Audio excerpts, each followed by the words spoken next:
शिक्षार्थी बंधुओं को ग्रहों के बारे में अगली कक्षा में बताने के लिए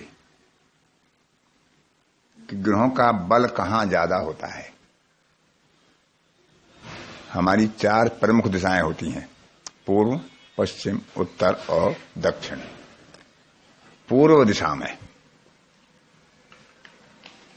बृहस्पति और बुध जो सात्विक ग्रह हैं, ये बलवान होते हैं और पूर्व दिशा लग्न में स्थित मानी गई है।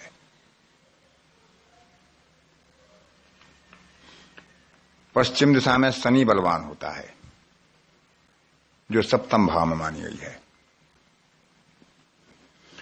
उत्तर दिशा कुंडली के चतुर्थ भाव में मानी जाती है।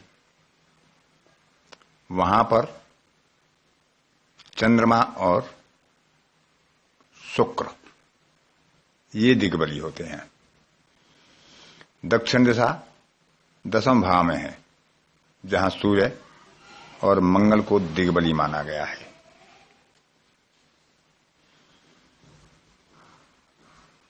चार ये मुख्य दिशाएं हैं, 4 इनके मध्य की दिशाएं हैं। अब किस ग्रह का किस दिशा पर आधिपत्य है इसको बताते हैं। सूर्य पूर्व दिशा का स्वामी है। सूर्य की दिशा पूर्व है। पूर्व के बाद जो अग्नि कोण आता है साउथ ईस्ट, वह शुक्र की दिशा है। दक्षिण दिशा पर मंगल का आधिपत्य है। दक्षिण और पश्चिम के बीच में दक्षिण पश्चिम यानी साउथ वेस्ट, जिसको हम नैऋत्य कोण कहते हैं, ये राहु की दिशा है। पश्चिम दिशा शनि की है।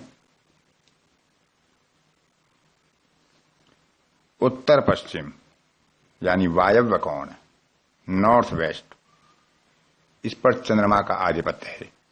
उत्तर दिशा बुध की है। गुरु की ईशान दिशा नॉर्थ ईस्ट। उत्तर पूर्व दिशा बृहस्पति की है। जब ग्रह का फलित करते हैं तो विवाह की दिशा कौन सी हो सकती है, कार्य करने के लिए हमारी कौन सी दिशा उचित हो सकती है, इन दिशाओं का विचार ग्रहों से इस प्रकार हम करते हैं। अब जो ग्रह हैं इनमें आपस में शत्रुता और मित्रता होती है। आप गणना करके भी समझ सकते हैं, याद भी कर सकते हैं, जैसे आपको उचित हो। अभी आपको मूल त्रिकोण बताए गए थे। कोई भी ग्रह अपने से अपनी मूल त्रिकोण राशि से दूसरे, चौथे, 5वें, 8वें, 9वें और 12वें भाव के ग्रहों को अपना मित्र मानता है। तीसरे, छठे, 7वें, 10वें और 11वें भाव के मित्रों को वह शत्रु मानता है। अपनी उच्च राशि के स्वामी को भी वह मित्र मानता है। इसको हम इस तरह समझ सकते हैं, जैसे मेष राशि में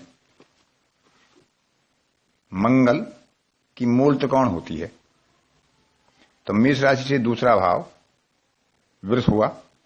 वृष का स्वामी शुक्र उसका मित्र हुआ। चौथी राशि चंद्रमा की हुई, कर्क राशि, इसका स्वामी चंद्रमा उसका मित्र हुआ। पंचम राशि सूर्य की हुई। सूर्य मंगल का मित्र हुआ। अष्टम राशि बृहस्पति की स्वयं हुई। नवम राशि गुरु की हुई, तो गुरु उसका मित्र हुआ। और 12वीं राशि फिर बृहस्पति की हुई, तो बृहस्पति उनका मित्र हुआ। अब हम शत्रु देखते हैं। तीसरा भाव बुध का है, बुध शत्रु हुआ।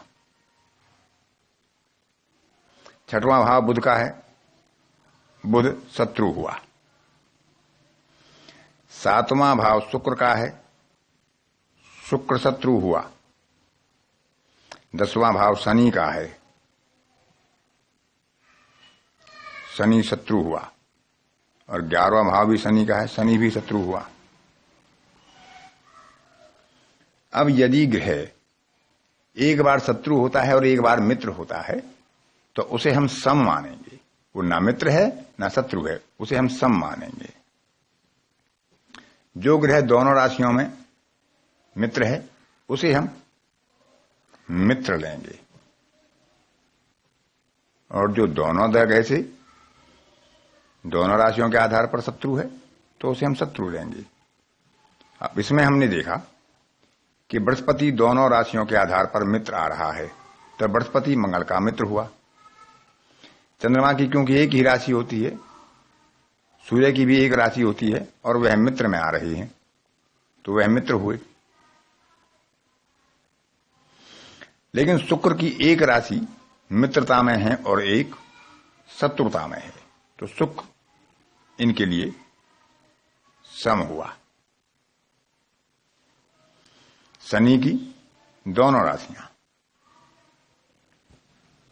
बुध की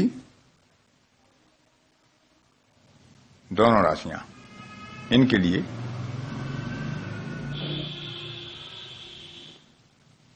शत्रु में है तो यह शत्रु ही होंगे।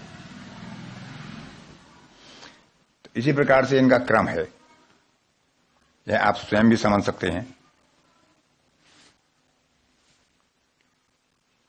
अब मैं इनको बता रहा हूं कि सूर्य के मित्र होते हैं चंद्र, मंगल और बृहस्पति।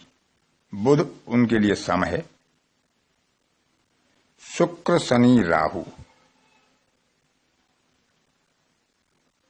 ये इनके शत्रु हैं।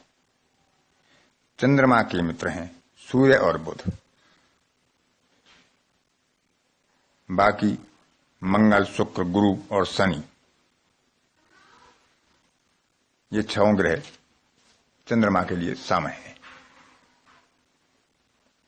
राहु केतु का थोड़ा सा बाद में बताएंगे। मंगल के लिए रवि यानी सूर्य, गुरु और चंद्रमा मित्र हैं। बुध शत्रु है। शुक्र, शनि सम है। बुध के लिए सूर्य और शुक्र मित्र हैं, चंद्रमा शत्रु है, अन्य ग्रह सम है। बृहस्पति के लिए भी सूर्य, चंद्र और मंगल मित्र हैं, शनि सम है, बुध और शुक्र शत्रु हैं। शुक्र के लिए बुध और शनि मित्र हैं, मंगल, गुरु सम हैं, सूर्य और चंद्र शत्रु हैं। शनि के लिए सूर्य, चंद्रमा और मंगल शत्रु हैं, गुरु सम है, बुध और शुक्र मित्र हैं। तो इन बातों का हम विचार रखेंगे। ये इनके नैसर्गिक मित्र हैं, नेचुरल फ्रेंड जिन्हें हम बोलेंगे। दूसरी मित्रता होती है तात्कालिक। कोई ग्रह जहां बैठा होता है उससे अगले 3 भावों में बैठने वाला ग्रह और पीछे के 3 भावों में बैठने वाला ग्रह उसका मित्र होता है। साथ बैठने वाला ग्रह और 3 घर से दूर बैठने वाला ग्रह उसका शत्रु होता है। वह तात्कालिक शत्रुता होती है, तात्कालिक मित्रता होती है। इसके आधार पर दोनों को मिलाकर पंचधा मैत्री तैयार करते हैं। यदि ग्रह दोनों जगह मित्र है किसी ग्रह का तो वह उसका अधिमित्र यानी फास्ट फ्रेंड हो जाता है। एक जगह सम है, एक जगह मित्र है तो वह मित्र होता है। एक जगह मित्र है, एक जगह शत्रु है तो वह सम हो जाता है। एक जगह सम है, एक जगह शत्रु है तो वह शत्रु हो जाता है। और यदि दोनों स्थितियों में नैसर्गिक और तात्कालिक वह शत्रु होता है तो उसे परम शत्रु या फास्ट एनिमी की संज्ञा दी जाती है। इस तरह हम इनकी शत्रुता का, मित्रता का, इनके दिग्बल का और इनकी दिशाओं का विचार करते हैं। इसके अंत में एक बात आप सभी सज्जनों से और कहनी है। ज्योतिष इतना सरल विषय नहीं है कि इसे हम 2 दिन में, 4 दिन में ही पकड़ पाएंगे।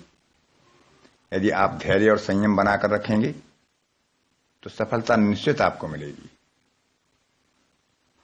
और जो धैर्य और संयम नहीं रखते उन्हें विद्या का लाभ नहीं हो पाता। बीच में अनेकों बार आपके मन में उलझनें आएंगी, स्वाभाविक है। ज्योतिष एक अथाह ज्ञान का भंडार है। मैं पिछले 20 वर्षों से जन्म पत्रियां भी बना रहा हूं, फलित भी कर रहा हूं। 59 वर्ष पूरी कर मैं 60 वर्ष में प्रवेश कर चुका हूं।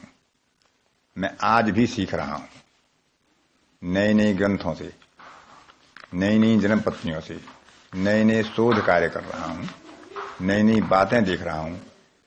जो पुराने विद्वानों के तथ्य हैं उनको जन्म पत्नियों पर बार बार देख रहा हूं, उनका अनुभव करता हूं, और जो चीज अनुभव से बाहर होती है उसे मैं छोड़ देता हूं।